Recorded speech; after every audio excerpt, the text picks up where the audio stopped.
ಹೀಗೆ ಒಂದ್ ಕಡೆ ದರ್ಶನ್ ಸೇರಿ ಡಿ ಗ್ಯಾಂಗ್ ಖತರ್ನಾಕ್ಗಳನ್ನ ಅಂದ್ರೆ ಡಿ ಗ್ಯಾಂಗ್ನ ಖತರ್ನಾಕ್ಗಳನ್ನ ಬೇರೆ ಜೈಲಿಗೆ ಶಿಫ್ಟ್ ಮಾಡುವ ಕಾರ್ಯಾಚರಣೆ ನಡೀತಾ ಇದೆ. ಮತ್ತೊಂದ್ ಕಡೆ ದರ್ಶನ್ಗೆ ರಾಜಾತಿಥ್ಯ ನೀಡಿದ ಪರಪ್ಪನ ಅಗ್ರಹಾರ ಜೈಲಿನ ಮೇಲೆ ಡಿಐಜಿ ಕೂಡ ದಾಳಿ ನಡೆಸಿದ್ದಾರೆ. ಇನ್ನೊಂದ್ ಕಡೆ ಪರಪ್ಪನ ಅಗ್ರಹಾರ ಜೈಲಿನಲ್ಲೇ ಉಳಿದುಕೊಂಡಿರುವಂತಹ ಪವಿತ್ರ ಗೌಡ ಜಾಮೀನು ಅರ್ಜಿಯನ್ನ ಸಲ್ಲಿಸಿದ್ದು, ಅದರ ಅರ್ಜಿ ವಿಚಾರಣೆ ಇವತ್ತೂ ಕೂಡ ನಡೆಯುತ್ತೆ.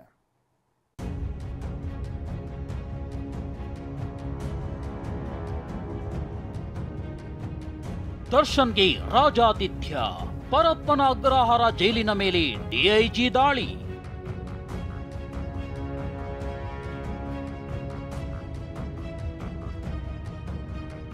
ಪರಪ್ಪನ ಅಗ್ರಹಾರ ಜೈಲಿನಲ್ಲಿ ದರ್ಶನ್ಗೆ ರಾಜಾತಿಥ್ಯ ನೀಡಿದ ಪ್ರಕರಣದಲ್ಲಿ ಇಬ್ಬರು ಜೈಲು ಅಧೀಕ್ಷಕರು ಸೇರಿ 9 ಮಂದಿಯನ್ನ ಸಸ್ಪೆಂಡ್ ಮಾಡಲಾಗಿದೆ.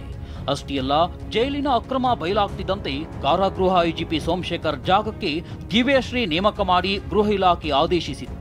ಇದರ ಬೆನ್ನಲ್ಲೇ DIG Divya first action is best action ಅಂತ ಅಖಾಡಕ್ಕೆ ಇಳಿದಿದ್ದಾರೆ.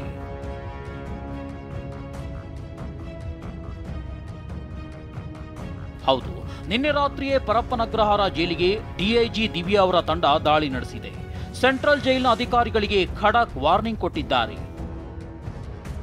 ಜೈಲು ಅಧಿಕಾರಿಗಳಿಗೆ ಕ್ಲಾಸ್ ತೆಗೆದುಕೊಂಡಿರುವ ನೂತನ ಡಿಐಜಿ ದಿವ್ಯಾ ರೌಡಿ ಶೀಟರ್ಗಳ ಬ್ಯಾರಕ್ ಮೇಲೆ ಹದ್ದಿನ ಕಣ್ಣಿಡಲು ಸೂಚನೆ ಕೊಟ್ಟಿದ್ದಾರೆ.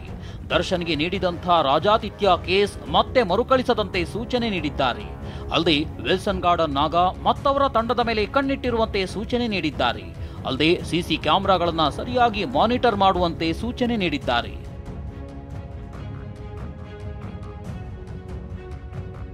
ಬಾಲ ಮುದುರಿಕೊಂಡು ಜೈಲಲ್ಲಿ ನಿಮ್ಮ ಪಾಡಿಗೆ ನೀವಿರಿ. ನಾಗ ಅಂಡ್ ಬೇಕರಿ ರಘುಗೆ ಖುದ್ದು ಡಿಐಜಿ ದಿವ್ಯಾ ವಾರ್ನಿಂಗ್. ಅಧಿಕಾರಿಗಳಷ್ಟೇ ಅಲ್ಲ, ಜೈಲಿನಲ್ಲಿರೋ ರೌಡಿಗಳು, ಅದರಲ್ಲೂ ವಿಶೇಷವಾಗಿ ದರ್ಶನ್ ಜೊತೆ ಮೋಜು ಮಸ್ತಿ ಮಾಡ್ತಿದ್ದ ವಿಲ್ಸನ್ ಗಾರ್ಡನ್ ನಾಗ ಹಾಗೂ ನಾಗನ ಜೊತೆ ಕಿರಿಕ್ ಮಾಡಿಕೊಂಡು ಫೋಟೋ ರಿವೀಲ್ ಮಾಡಿದ್ದಾನೆನ್ನಲಾದ ಬೇಕರಿ ರಘುಗೂ ದಿವ್ಯಾ ವಾರ್ನಿಂಗ್ ಕೊಟ್ಟಿದ್ದಾರೆ. ಜೈಲಿನಲ್ಲಿ ಬಾಲ ಮುದುರಿಕೊಂಡು ನಿಮ್ಮ ಪಾಡಿಗೆ ನೀವಿದ್ರೆ ಒಳ್ಳೆಯದು, ಹೈಫೈ ಲೈಫ್ ಕಡೆ ಗಮನ ಹರಿಸಿದ್ರೆ ಹುಷಾರ್ ಎಂದು ವಾರ್ನಿಂಗ್ ಮಾಡಿದ್ದಾರೆ.